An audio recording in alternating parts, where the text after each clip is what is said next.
ہندوؤں کو یہاں آزادی ہے، کرسچن کو آزادی ہے، لیکن نہیں، تمہارے اوپر جبریہ قانون نافذ رہے گا، مسلم فیملی لاز آرڈیننس، چاہے وہ تمہارے جو حکم ہے شریعت کا تمہارے نزدیک اس کے خلاف ہو۔ اب اس میں جہاں تک تو ہے تفصیل کا تعلق، کیا خرابیاں ہیں اس میں، وہ تو انتظار کیجئے، 1-2 دن میں آ جائے گا انشاءاللہ مثال، اس میں وہ ہم پورا بیان شائع کر رہے ہیں۔ یہ تو ایک تاریخی دستاویز ہے، اس کا بھی ثبوت ہے کہ علماء کتنے متفق ہو سکتے ہیں، جیسے کہ وہ انہوں نے 22 اصول دے دیے تھے دستوری، اور حجت قائم کر دی تھی اس قوم کے اوپر کہ علماء متحد ہیں اسلامی دستور کے ایشوز کے اوپر۔ اسی طریقے سے اس معاملے میں بھی یہ تمام شیعہ، سنی، حنفی، اہل حدیث، بریلوی، دیوبندی اور جماعت اسلامی سب کے سب متفق تھے اس پر۔ تو وہ تو تفصیلاً آپ وہاں پڑھیے گا، لیکن ایک مثال میں دے رہا ہوں۔ ان قوانین سے جو پیچیدگیاں پیدا ہوتی ہیں وہ ایک مثال سے سمجھی جا سکتی ہیں کہ اگر کسی مسلمان عورت کو اس کا شوہر بیک وقت 3 طلاقیں دے دے تو اہل سنت والجماعت کی چاروں فقہیں اس شوہر کو رجوع کا حق نہیں دیتی، وہ طلاق مغلظ ہو گئی، 3 طلاقیں آپ نے دی ہیں۔ یہ صرف حنفی نہیں ہے، حنفی، مالکی، شافعی، حنبلی، کیونکہ یہ فیصلہ تھا حضرت عمر رضی اللہ تعالیٰ عنہ کا، اور اہل سنت والجماعت ان کا اصول یہ ہے کہ خلفائے راشدین کے جو فیصلے ہیں وہ بھی بائنڈنگ ہے ہمارے اوپر، اس لیے چاروں ہماری حنفی، مالکی، فقہ جو ہے اور حنبلی اور شافعی سب کے اندر، اور عورت کو یہ تمام فقہیں اختیار دیتی ہیں کہ جیسے ہی عدت ختم ہو جائے وہ دوسری شادی کر سکتی ہے، لیکن اس عورت کے اوپر ان قوانین کی روح سے زنا کا مقدمہ قائم ہو سکتا۔ قانون یہ ہے کہ عورت حاملہ ہے، طلاق دے دی ہے، جیسے ہی حمل وضع ہو گیا، ولادت ہو گئی بچے کی، عدت ختم، دوسرے دن شادی کر سکتی ہے، نکاح کر سکتی ہے، نکاح جائز ہوگا، ویلڈ ہوگا۔ یہ کہتے ہیں 90 دن جب تک نہیں گزریں گے، حالانکہ قرآن میں ہے کہ حاملہ کی عدت وضع حمل تک ہے، 90 دن کی پابندی اس پر لگانا یہ شریعت کے اندر دخل اندازی ہے اور شریعت کو تبدیل کرنے کے مترادف ہے۔ اور اس عرصے میں یہ کہتے ہیں کہ شوہر کو حق حاصل ہوگا رجوع کا، جبکہ مغلظ طلاق ہو چکی ہے۔ اگر شوہر اس کو اپنے گھر میں بساتا ہے تو شریعت اسلامی کی روح سے وہ زنا کر رہا ہے، اور انہوں نے یہ کہا ہے کہ اگر وہ عورت دوسری شادی کر دی تو وہ زنا کی مرتکب ہو رہی ہے۔ یہ پیچیدگی ہے، لیکن چل رہا قانون۔ اب سب سے بڑھ کر ماتم تو ہمیں کرنا چاہیے مذہبی جماعتوں کا، کن چکروں میں؟ ووٹوں کے چکر میں، کسی کا ساتھ، کسی کا اتحاد، اس کے ساتھ، اس کا توڑ، اس کا پھوڑ، اس کے سوا اور کوئی کام نہیں۔ دین کے اندر جو ہے نقب لگ رہی ہے، 30 برس ہو گئے نقب لگتے ہوئے، اس کی فکر نہیں ہے، ایجیٹیشن ہوگا تو اس پر نہیں ہوگا۔ اچھا، ایک آخری نقطہ، جنرل ضیاء الحق مرحوم نے 10 سال کی تاخیر کے بعد بالآخر، چلیے دیر آیت درست آیت، شریعت نفاذ شریعت آرڈیننس کے ذریعے ان آئلی قوانین کو فیڈرل شریعت کورٹ کے دائرہ اختیار میں داخل کر دیا تھا۔ 22 82 میں تو میں نے استعفیٰ دیا، اس کے بعد شاید 88 میں یا 87 میں، مجھے ایگزیکٹ ڈیٹ یاد نہیں ہے، اور انتقال سے کچھ ہی عرصے قبل انہوں نے وہ آرڈیننس نافذ کیا تھا۔ اس میں انہوں نے پہلا قدم اٹھایا، بڑی ہمت کی، بڑی جرت کی، پتہ نہیں عورتوں کو مطمئن کرنے کا اس وقت کون سا فارمولہ ان کے ہاتھ آ گیا تھا، یہ میرے علم میں نہیں ہے۔ مجھ سے تو یہ کہا تھا پھر ان خواتین کو کون مطمئن کرے گا، اب پتہ نہیں کوئی اور ان کے پاس آ گیا ہوگا ذریعہ، لیکن انہوں نے قدم اٹھایا اور میں نے ویلکم کیا، ریکارڈ پر ہے یہ کہ میں نے ویلکم کیا۔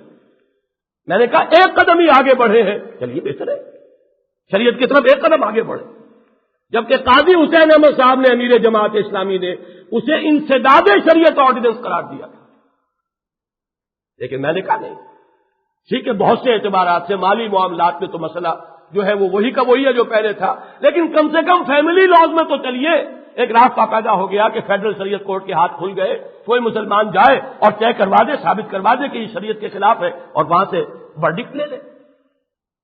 لیکن ہوا کیا، ان کی حادثاتی موت کے بعد وہ آرڈیننس بھی اپنی موت آپ مر گیا اور شریعت کورٹ کے ہاتھ بندھے کے بندھے رہ گئے۔ اس پس منظر میں اب آخری جملہ ہے، ہمارا مطالبہ ہے کہ دستور کی موعودہ ترمیم کے ذریعے، وہ موعودہ جس کا کہ 10 اپریل کو وعدہ کیا تھا ہمارے وزیر اعظم نے بے القابہ کہ شریعت بل بھی آئے گا، ترمیم کا بل بھی آئے گا کانسٹیٹیوشن میں، وہ کہاں ہے؟ کون سی وادی میں ہے؟ کہاں ہے؟ بہرحال اس موعودہ بل کا حوالہ دے رہا ہوں، اس کے ذریعے فیڈرل شریعت کوڈ پر آئے جملہ پابندیاں ختم کر کے شریعت کے ساتھ کامل وفاداری کا ثبوت دیا جائے۔ اگر یہ نہیں تو گویا کہ ان کے خدشے صحیح ثابت ہو رہے ہیں۔ شاید یہاں ہم اسلام کا حلیہ بگاڑ رہے ہیں اور وہاں مسلمانوں کا مستقبل خراب ہے۔ وہ بات جو کہی تھی کبھی کچھ لوگوں نے، شاید ہم اپنے طرز عمل سے اسی انداز میں یہ بات کہہ رہا ہوں جو مولانا شام الحق تھانوی نے کہی تھی، کہ سوچنا پڑتا شاید ان حضرات کی بات صحیح۔ اللہ تعالیٰ اس اندیشے کو غلط ثابت کرے۔ جب تک ہمارے پاس ابھی کچھ مہلت ہے، اپنے طرز عمل کو بدلیں۔ پہلا مطالبہ، آپ بھی اس مطالبے کے حق میں ہیں کہ نہیں؟ ہاتھ اٹھائیے۔ آج میں آپ سے پیسے نہیں مانگوں گا اشتہار کے، کہیں اس کے ڈر کی وجہ سے ہاتھ نہ اٹھائیں۔ بہرحال یہ جو ہے آپ کی طرف سے اس کا جو ہے ہم دے دیں گے، ایک قرارداد کی شکل میں بھی چلا جائے گا۔ پھر یہ کہ جن حضرات کی کوئی ہے رسائی ہے، وہ اخبارات والوں سے کہہ سن کے اسے شائع کروائیں، بات سامنے آئے۔ بہرحال ایک درجے میں ہم تو اپنی طرف سے فرض کفایہ ادا کر چکے ہیں کہ یہ اشتہار جو ہے، اتنا بڑا اشتہار ہم نے شائع کرا دیا ہے۔ اللہ تعالیٰ اسے اجر و ثواب دے جس نے اس کا پیسہ ادا کیا ہے۔ بہرحال ایک کام تو یہ حکومت سے مطالبہ، اور ایک دست بستہ گزارش ہے دینی جماعتوں سے، زعماء سے، ان تنظیموں سے کہ خدا کے لیے اپنے طرز عمل پر نظر ثانی کریں۔ خدا کے لیے یہ سیاسی جوڑ توڑ کو چھوڑیں۔ خدا کے لیے اس اقتدار کی کشمکش سے اپنے آپ کو علیحدہ کریں۔ خدا کے لیے صرف شریعت اور اسلام کی بنیاد پر جمع ہو، منظم ہو، اور پھر تحریک چلائیں۔ ہمیں کچھ نہیں چاہیے، نہ حکومت چاہیے، نہ سینیٹری چاہیے، نہ کوئی پارلیمنٹ کی سیٹ چاہیے، کچھ نہیں چاہیے، ہمیں شریعت چاہیے۔ ورنہ یہ کہ پوری قوم کا مستقبل جو ہے برباد ہونے کا اندیشہ، عذاب بہت شدید آئے گا پھر۔ اس لیے کہ ایک شخص جو ہے وہ دھڑلے سے کہے کہ ہمارا ملک اسلام کے لیے بنا، اور پھر وہاں یہ حشر ہو رہا، یہ تو گویا کہ سینہ زوری ہے اللہ کے خلاف، اللہ کی شریعت کا استہزاء ہے۔ اس اعتبار سے اس کے لیے جو بھی وقت ہمیں مل رہا ہے اسے غنیمت سمجھنا چاہیے۔ مولانا زاہد الراشدی صاحب ہیں، ایک جمعیت علماء اسلام کے اہم آدمی ہیں، ان کا ایک استفتاء اخبارات میں شائع ہوا تھا۔ 100 انہوں نے علماء کرام کو، مفتیان اعظام کو ایک استفتاء ارسال کیا کہ یہ جو شریعت بل ہے، نام نہاد شریعت بل، اس میں یہ طے کیا گیا ہے کہ شریعت بالا ترین قانون ہوگا بشرطے کہ ہمارا موجودہ نظام اس سے متاثر نہ ہو۔ تو فتویٰ انہوں نے مانگا ہے، کیا کہتے ہیں مفتیان شرع متین کہ یہ مشروط اسلام جائز ہے؟ ظاہر بات ہے ہر شخص کرے گا جائز نہیں ہے۔ مجھے یہ توقع نہیں تھی کہ وہ استفتاء مجھے بھی بھیجیں گے، میں کہاں کا مفتی، میں نہ عارف، نہ مجدد، نہ محدث، نہ فقیہ، میں تو کچھ بھی نہیں۔ وہ مجھے بھی بھیجا گیا کل کی ڈاک میں، میں نے دیکھا تو انہیں خط لکھنے والا ہوں کہ میں کبھی استفتاء کی عبارت ہوا کرتی تھی کیا فرماتے ہیں علماء دین اور حامیان شرع متین، تو میں نے کہا میں علماء دین میں سے تو نہیں ہوں، ہاں حامی شرع متین ہوں، حمایت کرنے والا ہوں، لیکن آپ کے استفتاء میں چونکہ ان کو مخاطب ہی نہیں کیا گیا لہذا میں جواب دینے پر مکلف نہیں ہوں۔ البتہ یہ ان سے بھی عرض کروں گا، خدا کے لیے سوچئے، آپ بھی تو اسی آئی جی آئی کا حصہ تھے، کوئی سیٹ ملی ہے تو اسی لیے ملی ہے، صرف بائیکاٹ کر دینا جو ہے اسمبلی کا وہ تو کوئی نہیں ہے، وہ تو جان بچانے والی بات ہے، لوگوں کو دھوکہ دینے والی بات ہے۔ آئی جی آئی کو چھوڑیے، سیٹیں جو ہے اپنی قربان کیجئے، میدان میں آئیے۔ استفتاء کر کے آپ نے شائع کر دیا، اس سے کیا ہوگا؟ اتنے بڑے بڑے مفتی حضرات جن کا میں نے نام آپ کو سنا دیا ہے، ویسے متفق علیہ لیڈر تو آج موجود بھی نہیں ہے۔ مفتی جعفر حسین مجتہد چوٹی کے مجتہد تھے، ان کے بعد کا کوئی ایسا اہل تشیع کے اندر نہیں آیا جو اتنا معتمد علیہ ہو ان کا۔ حافظ کفایت حسین سب سے چوٹی کے رہے یہاں پر ذاکر، وہ بھی موجود۔ مولانا مودودی کے کینڈے کا کون اور آدمی جماعت اسلامی میں پیدا ہو جائے گا؟ کون ان کی جگہ لینے والا ہے؟ تو وہ لوگ موجود ہیں جنہوں نے کہا یہ خلاف اسلام ہے، شریعت کی دخل اندازی آپ کر رہے ہیں اور شریعت کے مخالف سن پہ آپ جا رہے ہیں۔ تو ظاہر بات ہے کہ اب 100 مفتی اور کون سے آپ نکال لائیں گے جو ان سے اونچے ہوں گے، جن کا کہ میں نے یہاں نام سنا دیا. تو اس سے فتویٰ حاصل کر لینے سے تو کچھ حاصل نہیں ہوگا. اس کے لیے تو یہ کہ اپنے طرز عمل پر خدا کے لیے نظر ثانی کریں، اس پاور پالیٹکس سے، الیکشن پالیٹکس سے اپنے آپ کو علیحدہ کریں، خالص دین اور شریعت کی بنیاد پر ریزسٹنس موومنٹ شروع کریں. وہ ریزسٹنس موومنٹ منظم ہو، پرامن ہو. وہ ریزسٹنس موومنٹ پیسو رہے گی جب تک کہ اتنی طاقت نہ ہو کہ ہم ضمانت دے سکیں کہ پرامن ایجیٹیشن کریں گے، توڑ پھوڑ نہیں ہونے دیں گے، لیکن اب اس نظام کو نہیں چلنے دیں گے. جب تک اتنی طاقت نہ ہو اس وقت تک پیسو ریزسٹنس ہوگی. جب طاقت ہو جائے گی ایکٹیو ریزسٹنس ہوگی. چیلنج کریں گے اس نظام کو کہ اس کو ہم نہیں چلنے دیں گے، یا یہ نظام نہیں یا ہم نہیں. تب دن میں تارے نظر آ جائیں گے. اہل تشیع نے کر کے دکھایا. 50,000 افراد نے جا کر گھیراؤ کر لیا تھا سیکریٹریٹ کا، اور چیف مارشل لا ایڈمنسٹریٹر کی ناک رگڑوا دی زمین میں. اس وقت تو ابھی مارشل لا بوڑھا نہیں ہوا تھا، جوان تھا بڑا، ابھی تو 3 ہی سال ہوئے تھے کل.